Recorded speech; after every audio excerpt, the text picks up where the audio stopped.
하나님의 말씀 보겠습니다. 오늘 우리에게 주신 하나님의 말씀은 신약성경 데살로니가전서 1장 1절로 10절 말씀입니다. 바울과 실로아노와 디모데는 하나님 아버지와 주 예수 그리스도 안에 있는 데살로니가인의 교회에게 편지하노니 은혜와 평강이 너에게 있을지어다.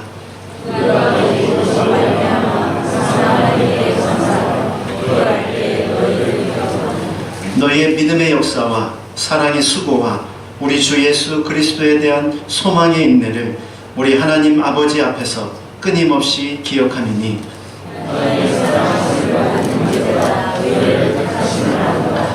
이는 우리 복음이 너에게 말로만 이른 것이 아니라 또한 능력과 성령과 큰 확신으로 된 것이니라. 우리가 너희 가운데서 너희를 위하여 어떤 사람이 된 것은 너희가 아는 바와 같으니라.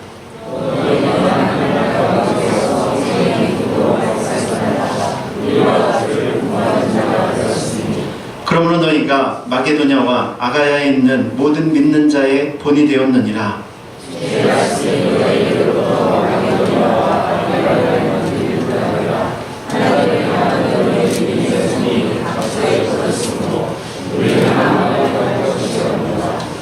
그들이 우리에 대하여 스스로 말하기를 우리가 어떻게 너희 가운데 들어갔는지와 너희가 어떻게 우상을 버리고 하나님께로 돌아와서 살아계시고 참되신 하나님을 섬기는지와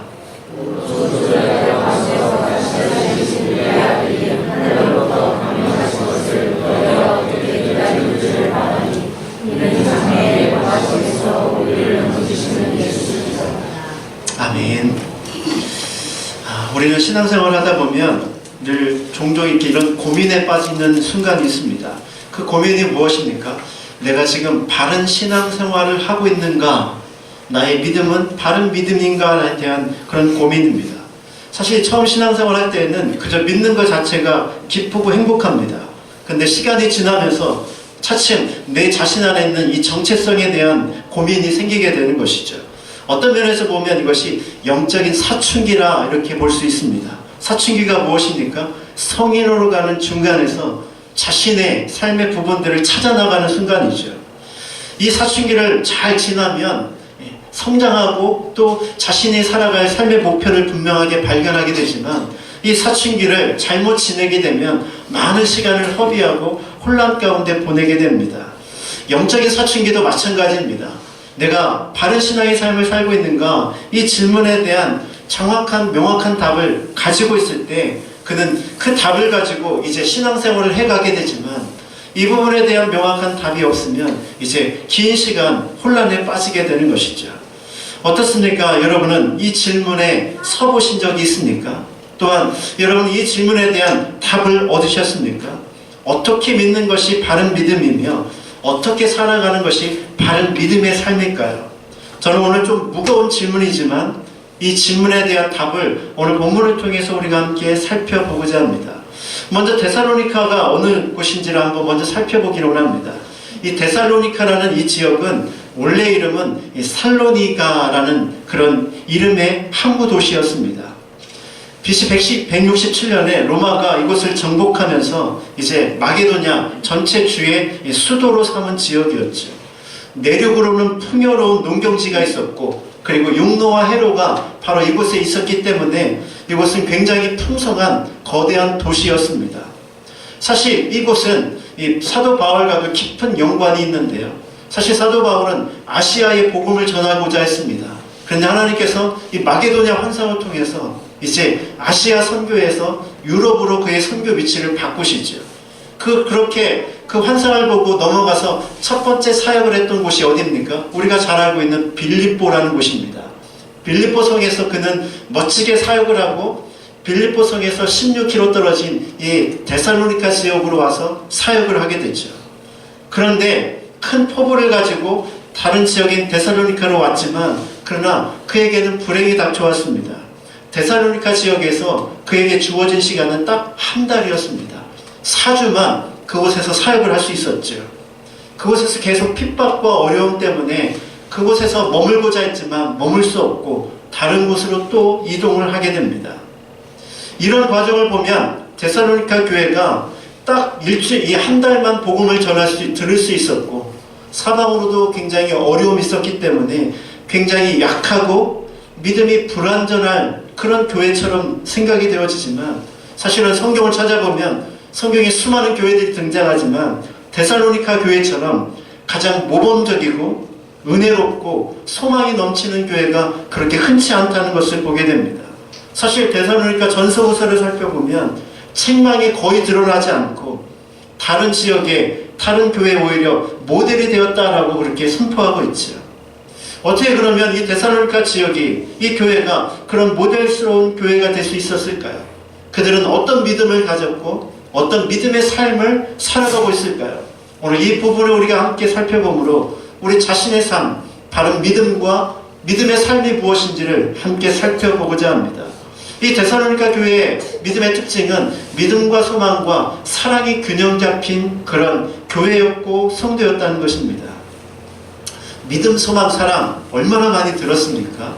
그렇죠. 그래서 예전에 이렇게 학교 다닐 때 보면 가운을 조사해오라고 하잖아요. 가면 성도들이 대부분의 가운이 신망에, 저도 초등학교 때 그렇게 쓴 생각이 지금도 들어요. 믿음, 소망, 사랑은 굉장히 흔하고 많이 듣는 단어입니다. 그런데요, 오늘 데살로니가 교회에 등장하는 믿음, 소망, 사랑은 약간 양상이 좀 다르다는 것을 보게 됩니다. 믿음, 소망, 사랑이 추상적인 단어가 아니라 데살로니가 전서에 나오는 이 교회에서는 그것이 실제적인 삶의 모습으로 나타났다는 것이죠. 오늘 본문의 3절을 보십시오. 그냥 믿음, 소망, 사랑이 아니라 믿음의 역사와 사랑의 수고와 소망의 인내, 이렇게 등장하고 있죠. 즉 그들이 가진 믿음이 단지 그냥 머릿속과 마음속에 머무는 것이 아니라 삶 속으로 드러났다라고 이렇게 표현하고 있는 것입니다. 그렇습니다. 참된 믿음의 특징이 무엇입니까?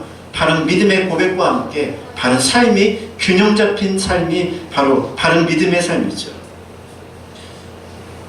제임스 패커라는 분이 그리스도인의 믿음에 대해서 정의하면서 신앙에는 ABC가 있다라고 이렇게 정의를 했습니다. 여기서 말하는 A는 어드미트, 인정입니다. 신앙의 출발은 하나님을, 내가 죄인됨을 인정하고 하나님의 주인 되심을 인정하는 것부터 시작하죠. 두 번째는 빌리브, 믿음입니다.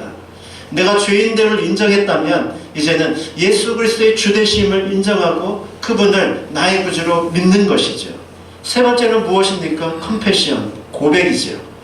부활하시고 나를 위해서 죽으신 그 하나님이 나의 주인이다라는 고백, 믿음의 고백을 하는 것입니다. 이것이 사실은 믿음의 베이스고 기초이죠. 그러나 여기에 한 가지가 더 들어가야만 합니다. 그것이 무엇입니까? 라이프, 삶이 그 속에 들어가야 하는 것이죠. 우리의 고백이 이제 삶을 통해서 드러날 때 그 믿음이 참된 믿음이고 그 고백이 진짜 고백인 것을 스스로 증명하는 것입니다. 제가 아는 집사님과 이야기를 하다가 재밌는 이야기를 들었습니다. 하루는 남편 집사님이 일을 마치고 이제 돌아오더니 오늘 하루 아주 재미있는 경험을 했다고 하면서 자신이 점심에 있었던 일을 이야기해 주더라는 것입니다. 자, 오늘 내가 이 점집에 갔는데 말이야. 아니 무슨 집사가 이 점을 치러 가느냐고 막 혼을 냈더니 그게 아니라 내가 지금 일하고 있는 곳에 단골집이 점집인데 그분이 이제 쌀가게를 하시거든요. 그래서 이제 그 점집이 단골집이라 점집에 가면 항상 그 쌀독에 쌀을 넣어주세요 라고 이야기를 한다는 거예요. 근데 오늘따라 갔더니 그냥 밖에다 놓고 가세요 라고 얘기를 하더랍니다. 그래서 조금 예전과 달라서 다시 질문을 했대요. 왜 예전에는 쌀독에 넣어달라고 하더니 오늘은 밖에다 놓고 가라고 이렇게 얘기를 하시냐 그랬더니 요즘 점괘가 안 나와가지고 내가 고민을 하고 있는데 아무리 살펴봐도 점괘가 안 나올 이유가 없다는 거예요. 근데 바로 당신 때문에 그런 것 같다고. 당신 아내가 그렇게 믿음이 혹시 좋지 않냐고 그렇게 질문을 하더라는 거예요. 그래서 저희 아내가 믿음이 좋긴 하죠. 그랬더니 바로 당신 아내 때문에 내가 믿음이 점괘가 안 나오니까 우리 가까이 하지 말자고 그러더라는 것입니다. 그러면서 그 집사님이요 딱 돌아와서 그 아내에게 한마디 더 했답니다. 뭐라고 했냐면 그 무당 참 용해, 그치? 당신이 믿음이 좋은 것을 어떻게 그렇게 알았지? 자, 이 실제로 사실은 제가 있었던 이야기인데요. 이 이야기를 들으면서 우리가 무엇을 깨닫게 됩니까? 심지어 무당도 그리고 사단도 하나님의 살아계심을 알고 그 하나님의 살아계심 앞에 자신의 정죄가 소용없다는 것을 안다는 것이죠. 그러나 여러분, 그 사람이 믿음 있는 사람입니까? 우리는 그 사람을 믿음이 있다라고 말하지 않습니다.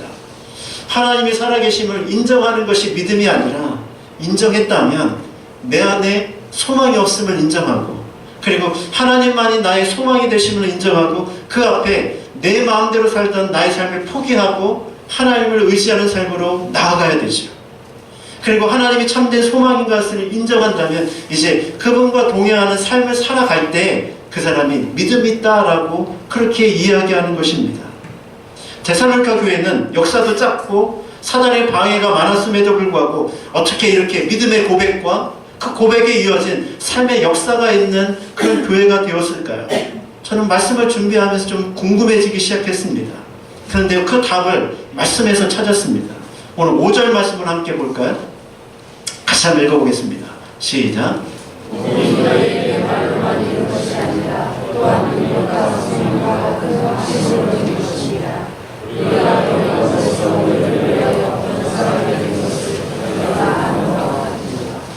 그들이 짧은 역사에도 불구하고 바른 믿음과 바른 믿음의 삶이 있었던 이유가 무엇입니까? 사도 바울이 그들에게 복음을 전할 때 단순한 말로 증거한 것이 아니라 그 말씀과 함께 성령의 역사가 나타났고 성령의 능력이 그들 앞에 가시적으로 보여졌다는 것이죠. 바로 그 능력과 그 복음의 메시지가 그들의 삶에 들어가서 그들의 마음을 움직이고 그들 안에 변화의 역사를 낳게 된 것입니다. 아무리 화려한 단어나 수사적인 말을 할지라도 그 말이 지식 전달이 사람을 변화시킬 수 있는 것은 아닙니다. 그 말과 함께 성령의 역사하심이 있어서 그 마음을 감동시키고 그 마음을 변화시킬 때만 참 복음의 역사들이 나타나게 되는 것이죠. 반대로 화려하지도 않고 그리고 어눌한 말로 전해도 그 속에 성령의 역사하심이 함께 있으면 한 사람을 변화시키고 한 지역을 변화시키는 능력의 도구가 되는 것이죠. 성령의 역사로 말미암아 이방신에 사로잡혔던 그들이 진정 살아계신 하나님을 만났습니다. 그리고 그 인격적으로 만난 그 하나님을 이제 삶을 통해서 살아내기 시작한 것이죠. 그들은 어떤 환경에도 요동하지 않고 담대히 그 믿음대로 그 고백대로 삶을 살아가게 된 것입니다. 그래서 믿음의 성령을 통한 믿음의 확신이 우리 마음 가운데 있을 때 비로소 진정한 믿음의 삶을 출발하는 것이죠. 그러나 이 고백이 삶으로 이어질 때는 어떻게 나옵니까? 믿음의 고백이 믿음의 역사로 나타날 때에는 바로 내 삶을 온전히 주 앞에 매우 맡기며 그분의 인도하심을 따르는 그 현장 속에서 우리는 하나님의 역사하심을 체험하게 되는 것이죠.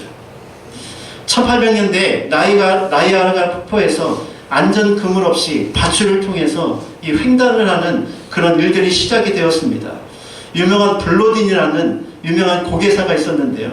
이 고개사가 이 나이아가라 폭포를 이제 밧줄 하나를 걸어서 반대편으로 건너가는 그 일을 시작한 사람으로 유명합니다.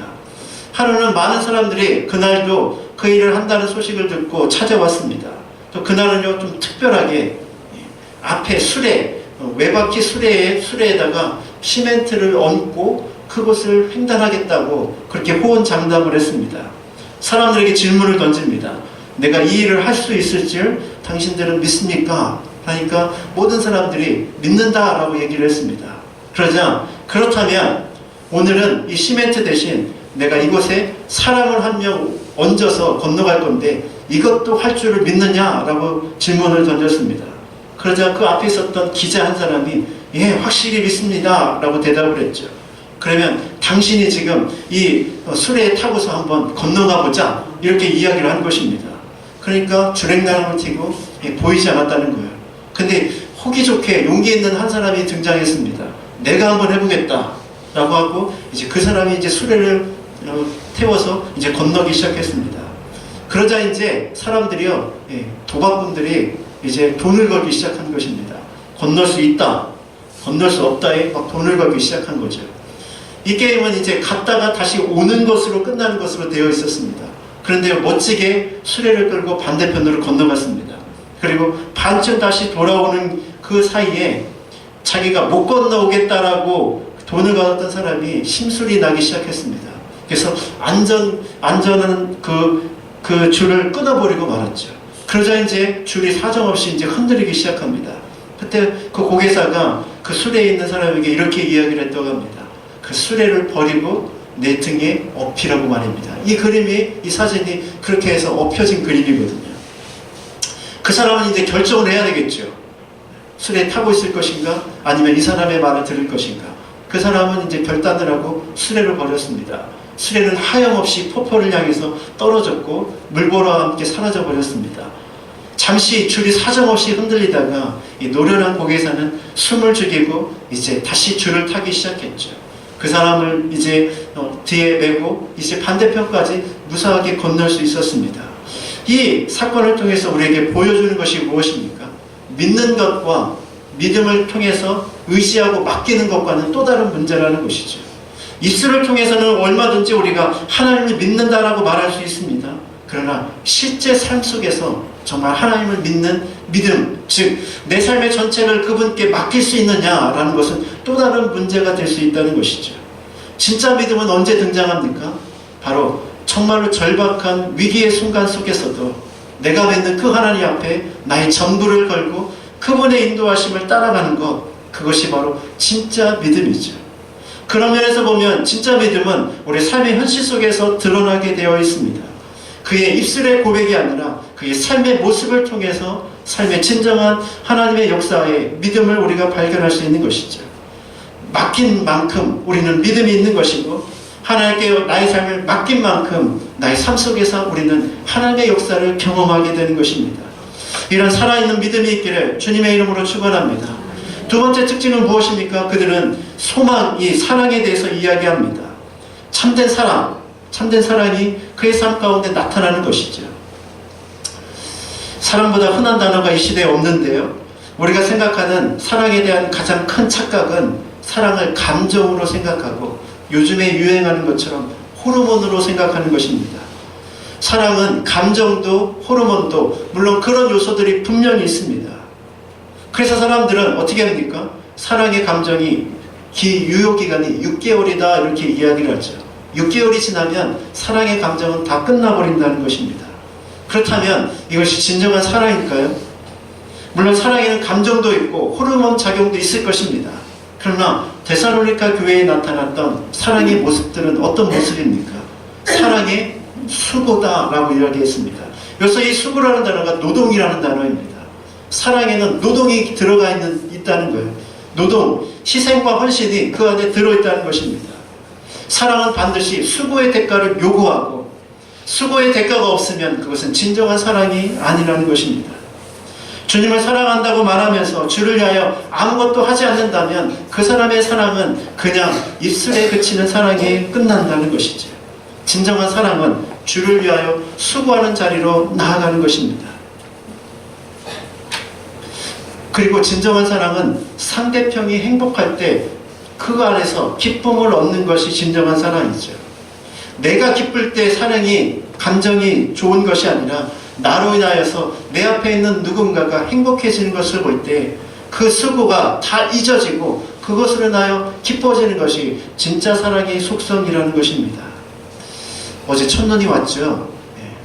아이들을 태우고 이제 집으로 오는데 눈이 펑펑 내렸습니다. 아이들이 너무 좋아하더라고요. 근데 한편으로는 제 안에 걱정이 들었습니다. 아유, 날씨가 추워지면 우리 성도들이 교회 오는 게 힘들 텐데, 이런 마음들이 제 안에 들었습니다. 근데요, 잠시 후에요, 제 마음이 너무 행복해지는 순간을 맞게 되었습니다. 우리가 지난 시간에 추수감사 주일을 보내면서 우리 감사원금을 연탄은행에 보내기로 했잖아요. 그래서 어제 이제 그것을 다 이제 모아서 연탄은행에 보냈습니다.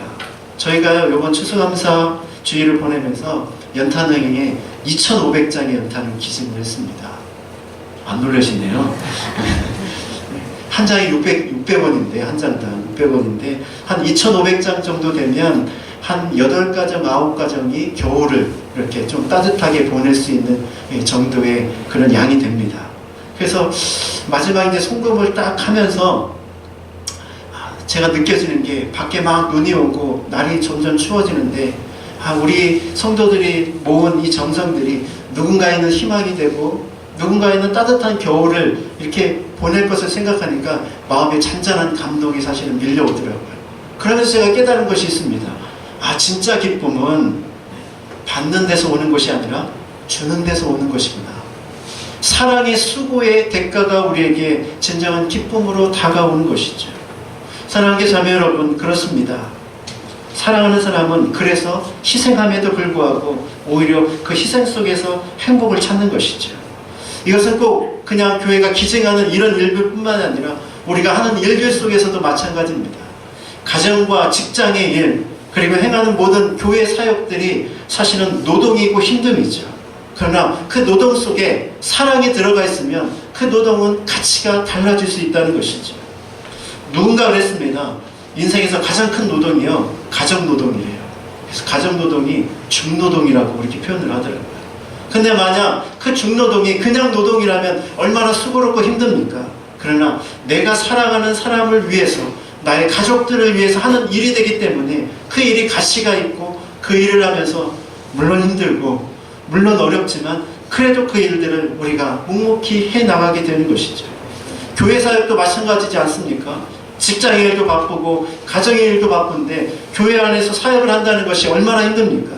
그러나 내가 주를 위해서 무엇인가 할 수 있다는 그 행복이, 이 사랑의 수고가 내게 오히려 감격이 되고 행복이 되는 것이죠.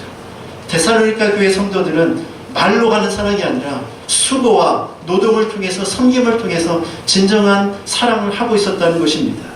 세 번째, 그들은 소망 가운데 인내했다라고 이야기하고 있습니다.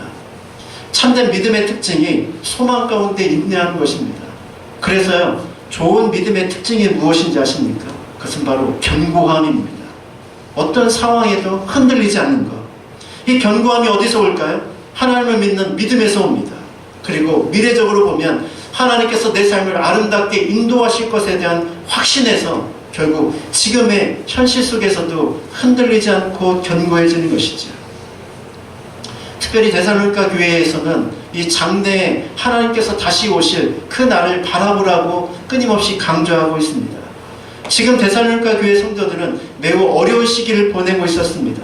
그럼에도 불구하고 그들이 그 현실을 이길 수 있었던 이유는 주께서 다시 재림하신다라는 그 믿음과 확신이 그들에게 있었기 때문이죠.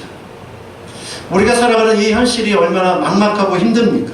젊은이들에게도, 그리고 장년들에게도, 그리고 노년들에게도 어느 것 하나 희망이 보이지 않는 이 시대 속에서 우리가 살아가죠.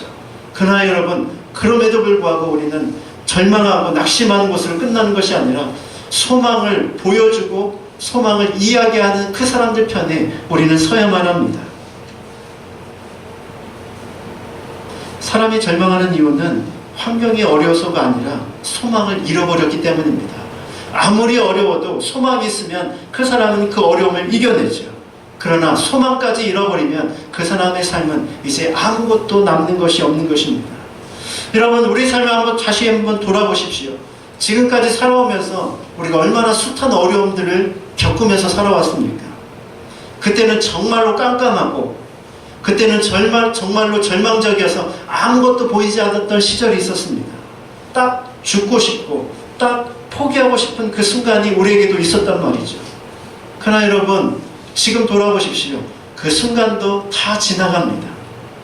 아니, 그리스도인들은 그냥 다 지나간다는 것을 그치는 것이 아니라 하나님께서 이것을 통해서 오히려 더 놀라운 것을 이룰 것이라는 확신과 그 소망이 바로 그 순간순간들을 이기게 만드는 것이죠.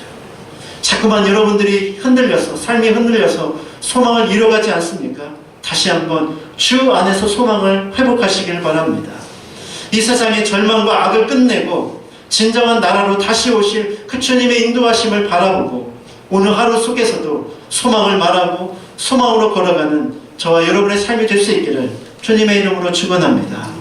두 번째, 그들의 믿음의 특징이 무엇입니까? 그들은 그들의 마음 가운데 기쁨이 있었다는 것이죠. 살아있는 믿음의 특징은 아무리 어려움 속에서도 기쁨을 잃지 않는다는 것입니다. 오늘 본문의 6절입니다. 6절 한번 같이 한번 읽어보겠습니다. 시작.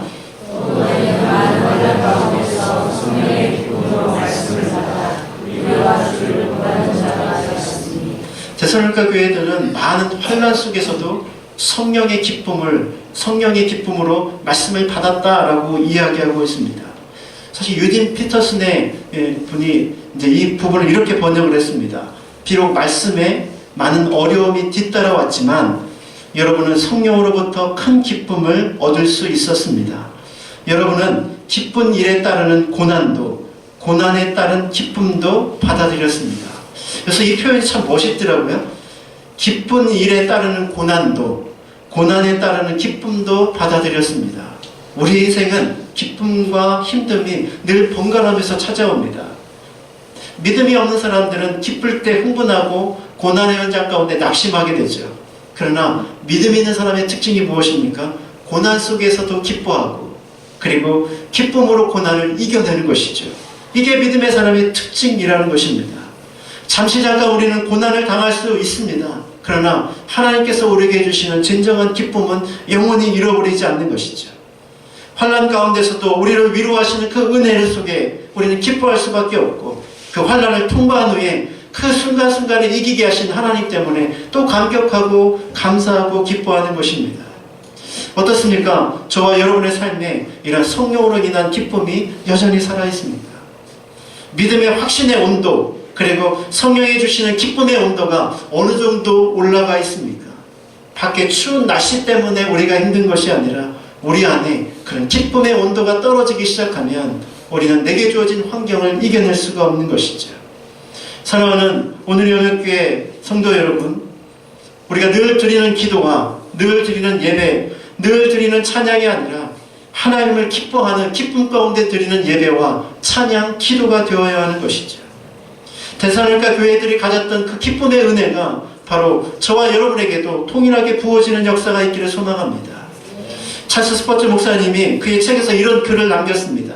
병든 사람은 병을 치료하기 위하여 노력할 것인데 이 시대를 살아가는 사람들은 영적인 확신이 없어도 그들의 영적인 기쁨이 사라져도 그것에 대하여 아파하지 않는다. 그 시대를 꾸짖고 있는 이 메시지를 한번 우리가 경청해 보길 원합니다. 믿음의 확신이 없어도 신앙의 기쁨이 없어도 그것을 당연하게 여기는 이 시대를 살아가는 수많은 그리스도인의 모습 가운데 저와 여러분의 모습이 없지 않습니까? 불안하고 힘들어도 우리에게는 기쁨이 여전히 살아있어야만 합니다. 그 기쁨을 빼앗기지 않는 저와 여러분의 삶이 될 수 있기를 주님의 이름으로 축원합니다. 마지막 세 번째, 데살로니가 교회 성도들의 특징이 무엇입니까? 예수 닮은 모습이 그들 안에 있었다는 것이죠. 오늘 본문의 6절, 7절 말씀입니다. 같이 한번 읽어보겠습니다. 시작.